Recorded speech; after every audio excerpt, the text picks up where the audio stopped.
Hello students, now let us see the second lesson of the project management, that is the human element in the project management. A project management expert says too often the human aspect, how people behave, how they need to be treated, is often neglected. A project manager always considers the money, the deadlines and the outcome and leaves out the people.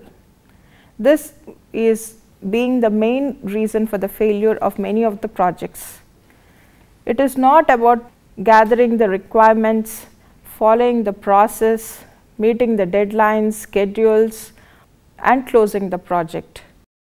The people, as we have seen in the lesson 1 among the 4 P's is also very important role of the project management.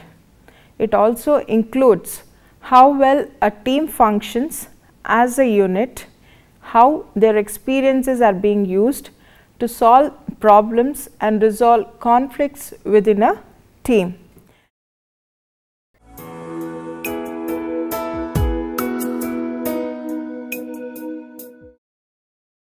We have been telling from the first lesson itself that project manager is the key role for the successful project. The most important goal of a project manager is to encourage and use the combined efforts of the project team members to exceed the accomplishments what they can individually perform. We can also say that to enhance the project team performance, team building, problem solving and conflict management are the main factors which work interdependently. To establish this, project manager plays the major role. You can see a picture here which shows how to enhance project team performance. What are the factors that influence the team performance? It is the effective team building, the constructive conflict management and collaborative problem solving. Let us consider each factor. First, team building. Team building plays a very vital role for the successful completion of the project. Communication and collaboration within the team and also between the project manager and the team plays a vital role to build up a strong team. Communication is the one that plays the key role. It is very essential throughout the project between the project manager and the team members. The project manager needs to communicate well within the team members and also his higher authorities, his or whether it is stakeholders, anywhere, whatever it is, the communication is the factor that builds up rapport between the project manager and the teammates and all the people that are involved in the project. Let us consider 4 principles of team building. First, define success criteria. The project manager needs to define the success criteria. That is, on weekly basis also he should mention what are the team objectives, so that each team member can check out his individual performance, individual progress throughout the project. If a team objective is outlined, the team member can check his individual progress mapping with the team objectives. Lead by example. The second principle, it shows the leadership skills of the project manager. It presents the same behavior what they can apt from him. Ability to balance the emotions or how to face a difficulty in the project, how to overcome the stress, all these can be an examples. Third is value all contributions. One simple way to show this is by listening to all the team members' views at a meeting. Make them feel that their opinion is valued. And the last one is rewarding the success. If a deadline for a particular week is completed within the time and within the budget, then whether it is appreciated by the project manager, that can be considered as one of the principles to build up a strong team. Let us see the terminology of conflict management. What is conflict management? Nothing but resolving the conflicts. It is common that when multiple people are working on a same domain, each will have their opinion. It is very common to have conflicts within a team, but the project manager should have enough skills to resolve their conflicts. Let us see certain techniques which resolves the conflicts. One can be collaborative problem solving, the second one forcing, third compromising, next smoothing. Collaborative problem solving is considered the best technique for resolving the conflicts. This follows three procedures, that is to participate, allowing all the team members to participate in the problem solving procedure, that is asking their views, and then identify what is the problem and provide necessary solutions to it. Then based on that decide and review. Based on all the solutions that are available, the project manager along with all the team members makes the final decision to make the inevitable changes. The next technique is to compromise. If at all the collaborative problem solving style is not working out, then we go for compromise. That is, it will not be satisfactory to both the conflicting people. However, whatever is best for them, they will choose it, but they will not compromise on the human values and basic needs. And the next technique is the forcing, that is project manager being the authoritative person, he can use his power and whatever he says, whatever is best, he should think of a best solution for either of the conflicting groups and make it available for them in a way that they can use it. This is the shortest possible technique as considered. And the last is smoothing technique. Smoothing technique is nothing but just avoiding the conflict as if nothing has happened, but mostly this is not acceptable.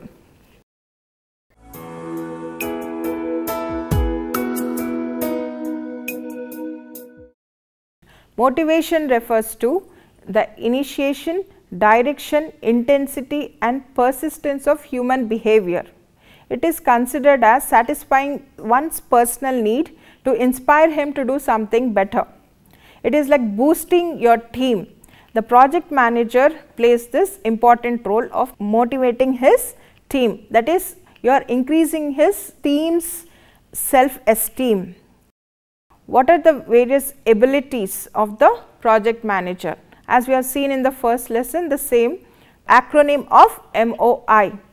M stands for motivation, O stands for organized problem solving style, I stands for influence and team building.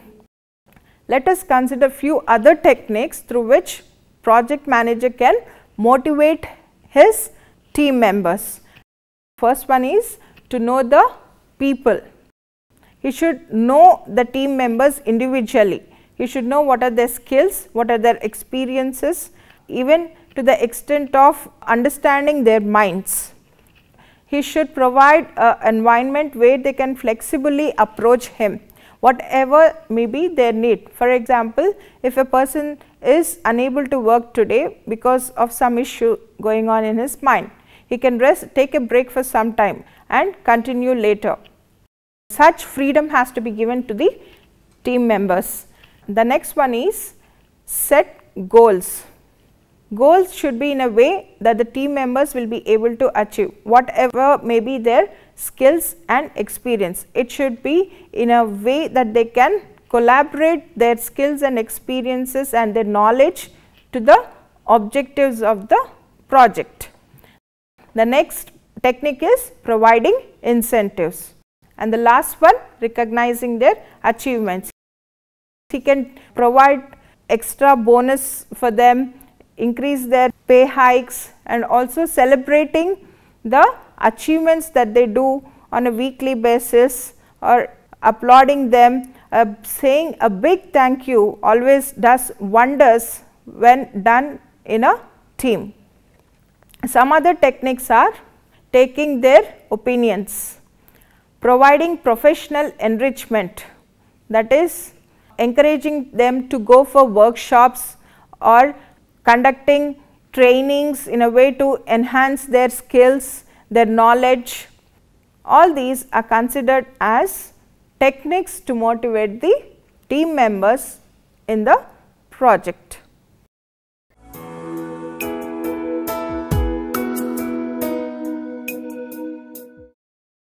What is a competency? Competency is a set of related knowledge, skills, behavior and experiences of the people needed to perform for the success of the project. It is developed by linking individual performance of the team member to the project objectives. To enhance this, we need to have a competency framework. Let us, for example, consider a few steps to develop the competency framework. First, define the purpose. Second, gather the information. Third, build the framework, and finally implement the framework. Define the purpose of the competency framework means what? That is, for example, say my team has got only 4 members. I need at least 7 members for my team to finish the project that I have been assigned. So, there is a job vacancy. This is the purpose of the competency. So, use the right kind of people in creating this framework. We need to appoint the people also to follow all these 4 steps. Generally, the project manager along with the human resource management takes care to develop the competency framework. After defining the purpose, we need to gather the information, relevant information. How do we develop it? How do we gather the information? The project manager can observe the individual work of the existing team members.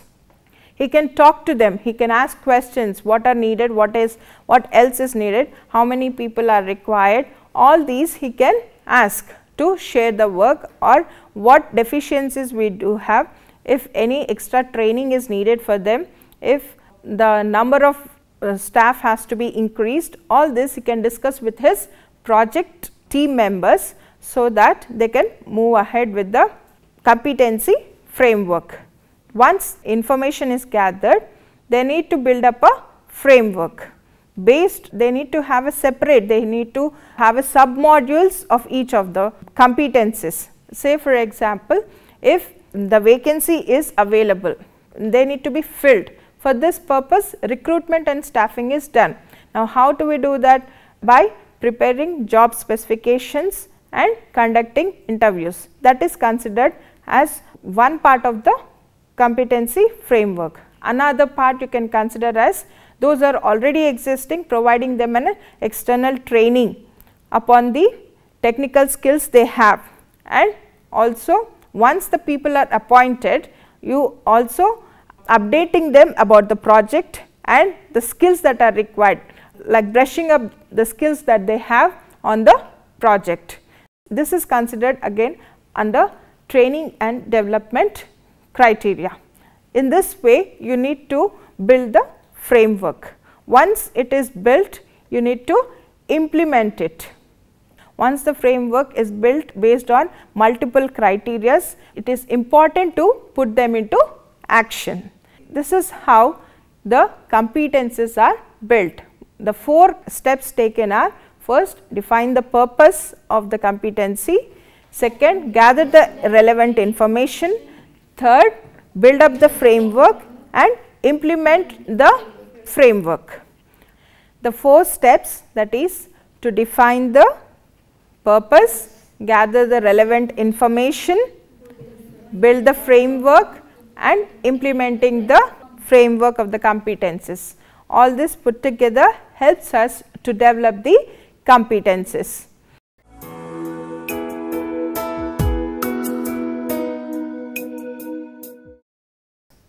The project management has multiple knowledge areas, as we have seen in the lesson 1. The human resource management and the procurement management are taken into consideration now. The human resource management manages funding information, expertise and technical resources required for the success of the project. In the previous module, we have seen how to develop the competences. Based on those competences, the resources are managed. That is, in that we have seen how if there is a lacking of staff, it can be fulfilled, right. That is one competency. If the skills are less, they can be trained. All these competencies are included. Based on these competences, the human resource management and the project manager manages the funding information, expertise and technical resources. This is the primary purpose of human resource management. Say for example, if the number of staff is less, so we need to acquire the staff members. So, for this, let us consider the activities that the human resource management follows. First, they develop a plan. Next, they document the plan. Third, acquire the resources. Next, develop the project team.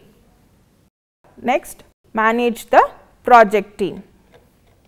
And finally, closing of the project. The first is develop a plan. That is, the project manager prepares the life cycle of the project. He analyzes what are the tasks and deliverables as per the work schedule. Based on this, he determines the staff required for that particular project. Then the second step, that is documenting the plan. He prepares multiple documents, the documents which has got the workflow of the project, and according to the workflow, the number of staff positions are required for the project. Another project, the flow of the project and also the technical resources that are required for the project. Another document, the workflow and the cost estimates and the overall budget that is required for the project. All these documents are planned and maintained by the project manager. Once they are prepared, if at all they exceed also, he should have a backup plan also. If at all the budget is overrun, he should have a backup funds ready in order to resolve their issue. So, once all these are documented, he should acquire the resources. How? By informing the human resource department. And the final is managing the project team, which is again the main responsibility of the project manager. He maintains all the details. He has the documents of every day's performance of the team members, of each and every team members. Who else is leaving, who are newly appointed, what resources are required, what is the work done in a particular week. All these are documented and maintained and reported to his higher authorities. And finally, the closing of the project. This includes the overall budget, the record cost estimations on weekly basis, the payments made to the team members, whatever budget is spent is documented and reported. Next, let us consider how to manage the material and supplies, transportation and logistics. This is taken care by the procurement management along with the project manager. Logistics is nothing but to supervise the flow of the material from the dealers or the contractors to the availability of the project. For this, the people are appointed accordingly. Some for bidding the quotes, some for communicating the deals, some for supervising the transportation of goods and services from the dealers to the organization. If necessary, each and every team can be trained accordingly. They should always keep track throughout the procedure of the procurement management. This is how the procurement management manages the logistics. Do you have any doubts? Ma'am, we didn't understand the difference between human resource management and procurement management. Will you explain that? Human resource management concentrates on the number of staffing that is required for the project, whereas the procurement management, they concentrate upon the materials and supplies that are needed to be managed. For example, for a construction of a house, the number of people that are required to build the house is taken care by the human resource management, whereas the materials like the bricks, cement or whatever goods and services are required, they are managed by the procurement management. Any more? Ma'am, why smoothing technique is not preferable, ma'am? Smoothing technique is nothing but just avoiding the conflict that is existing. You cannot behave as if there is nothing happening where the problem is still occurring. That is why it is not considered. Smoothing is nothing but you behaving as if nothing happened within the team. You are not giving importance to, it says that you are not giving importance to the team members. That is why it should be avoided. Okay. Any more doubts? Okay. With this, we understand the importance of human element in the project management. It is not just about money, schedules, timing, costs, not just following the process. It also includes the human element in the project management. Thank you.